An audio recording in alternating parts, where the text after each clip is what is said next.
All right, we're live. So can you tell us your name, please? My name is Beth Petersen. And what kind of a nurse are you? I'm a critical care nurse. Okay. So do you want to go back and talk about what you saw? Do you want to talk about an injury? What is it? Because did you take the COVID shot? I did not. You did not? Okay. Can I start with a little bit of a bio? Yes, please do. Please do. Plays into my Yeah. motivation. I took a genetics class in high school, and I loved science. So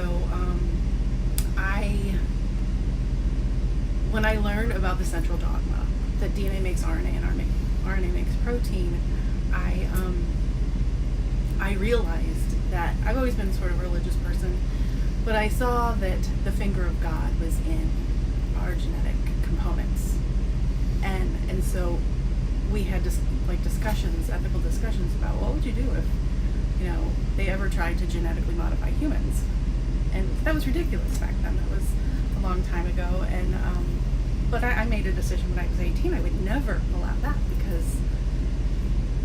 because God creates us, and He puts His fingerprint on us in our genetic code. And so anyway, that little did I know that would come into play many years later when I decided whether or not to get this vaccine. But for me, it was deeply religious and deeply personal not to receive an mRNA vaccine for that reason, because I felt like it would come between my relationship with God. So Would it be possible for you to speak up a bit? Yes. Sorry, it's just I'm sorry. the generator is really loud Okay. behind us, so thank you. Uh-huh. All right, do carry on. So I went on to study genetics, and I got a degree in biochemistry, and I worked at an agricultural biotechnology company. And one day I was asked to do an experiment where, off the books, the company wanted to know whether a certain piece of genetic material was in their product, but they didn't want it to be on the books. They didn't want the company to officially have the knowledge of whether or not that piece of genetic material was in their product. So I did the experiment, and it was in there. It was. It was. Are we talking like aborted fetal tissue or something? No, this was for an agricultural. Oh, agriculture, biotech, so okay. it was plants. Okay. But I learned at that time how large companies work. A lot of times they do science, or they don't do science, or do science off the books because of things they officially don't want to know about their product. And so they basically maintained plausible deniability as far as what genetic components were in their product. And I was kind of part of a cover-up, but I was just doing what I was told. Anyway, I decided to leave science partly for that reason, because I wanted to pursue a career where I wouldn't have these ethical dilemmas. So I became a nurse. And I thought, all you have to do is take care of patients. You would never have an ethical dilemma as a nurse. So I became a nurse in 2008 and went into critical care. And eventually I was asked by the hospital I was working for to receive the COVID-19 vaccine. Well, I had never been very keen on receiving any vaccines, but definitely not the COVID vaccine, because I knew that it was an mRNA vaccine, and I didn't want for my genetic makeup to be changed by anyone other than God. And so for me it was a no-brainer. I would never take it. Not just because of my religious convictions, but because I knew, as a scientist, I understood DNA and RNA and proteins and how they worked, and I had an understanding of the immune system and how specifically mRNA vaccines are designed to. So how an mRNA vaccine works? You receive the mRNA in your body, and there's mechanisms within the vaccine that cause your cells to generate, in this case, the spike protein. And as the cells in your body generate the spike protein, your immune system then attacks the cells that are expressing that protein, in addition to attacking the virus that's in your body. But I knew right away that it would be a bad idea to engineer your cells to generate a protein that your immune system is going to attack. Because I knew that your immune system would wind up attacking the cells in your body that are expressing the protein. It just sounded like a really bad idea given all of the immune diseases there are out there. So that's another reason not to receive the vaccine. It's common sense that you wouldn't induce your body to generate an immune response against itself. It's ridiculous. How much pressure did they put you under? Well, I got fired, so a lot. And it felt vindictive. The hospital that I worked, when they sent the email stating that receiving the COVID-19 vaccine was a condition of employment, the email they sent was very difficult to read. It was all fine print with links in it describing where you can get the vaccine, how you can get it, but if you don't, there might be a few exceptions for people with religious or medical exemptions. And of course, I applied for a religious exemption, and the process to apply for a religious exemption was incredibly cumbersome. I have a background in using computers. I have a home office. I've used computers my entire life, but if I was somebody who had been lesser educated, if I didn't have a computer savvy job, I wouldn't have been able to do it because you had to write down your explanation of your religious beliefs. You had to download things and upload things, and just the process of getting your information onto their portal was technically difficult. In addition, the email they sent me, I worked for a Catholic hospital, and they said even the Pope has said that receiving the COVID-19 vaccination is okay. Well, I'm a Catholic, and so how can they've already presented the notion that the Catholic Church says it's okay. How are they going to give me a religious exemption? And the Pope is not God, so whatever. Exactly, but it's a Catholic hospital. They're basically telling me what the Catholic Church has said, and I'm like, well, I'm a Catholic, but I still believe that I shouldn't get the vaccine. Anyway, so there was a lot of pressure initially, and then a lot of pressure at work with the team that I worked on was like my boss, my supervisor, was all just very, they knew that I was resistant to getting the vaccine, and they weren't friendly. It was a cold environment for me. Well, I'm sorry to hear that. So they fired you?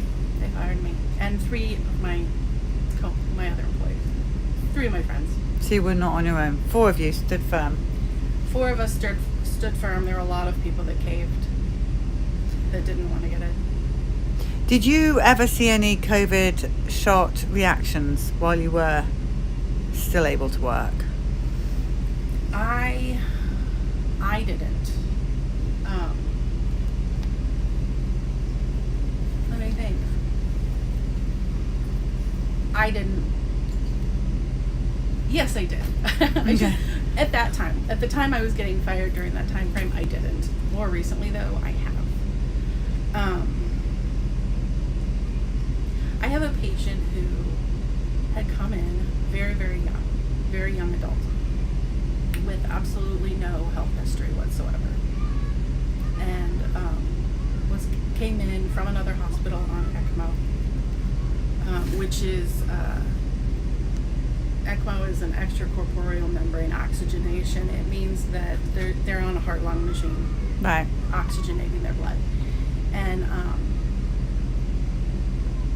when they came in, they weren't exactly sure what was causing their myocarditis. And so they started to explore different possibilities.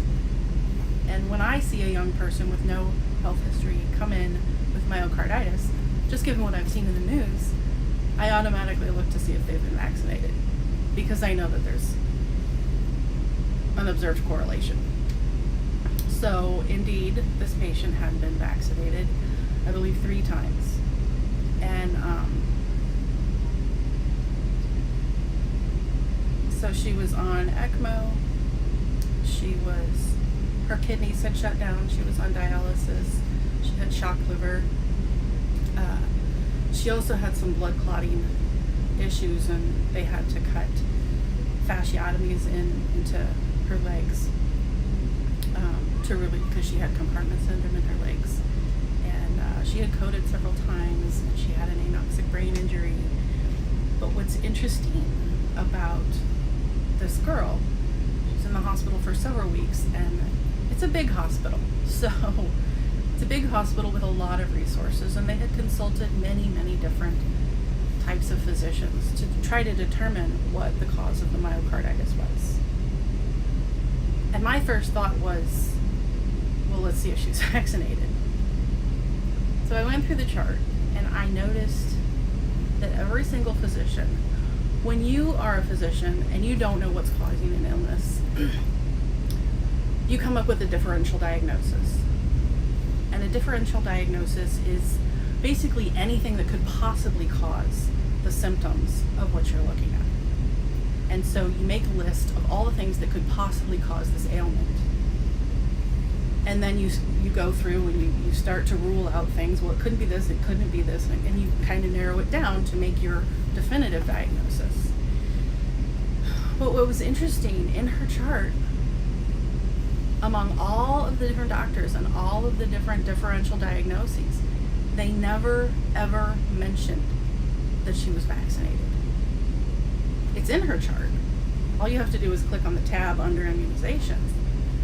You can see that she's vaccinated, but they never included it. Not one doctor included in her differential diagnosis that the possibility of her was that she was vaccinated. Isn't that weird? Yeah. Isn't that weird? Like, did you speak to anybody about that? God, no. No, I'd get fired super fast. I mean, because there's a hive mentality, and the hospital I'm associated with is very closely associated with an institution that receives hundreds of millions of dollars from the NIAID. So, no. I think if I brought that up, they would have fired you again? Yeah, I would. Yeah, I think that I would be.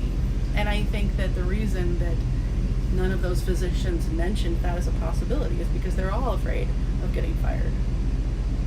And there lies the problem. And therein lies the problem. I heard a physician last week talking to another physician, and he said, "Are you going to get the next vaccine?" The first physician said, "Well, I got the first one because I wanted to keep my job, but given the evidence that we have now, it's not worth the risk.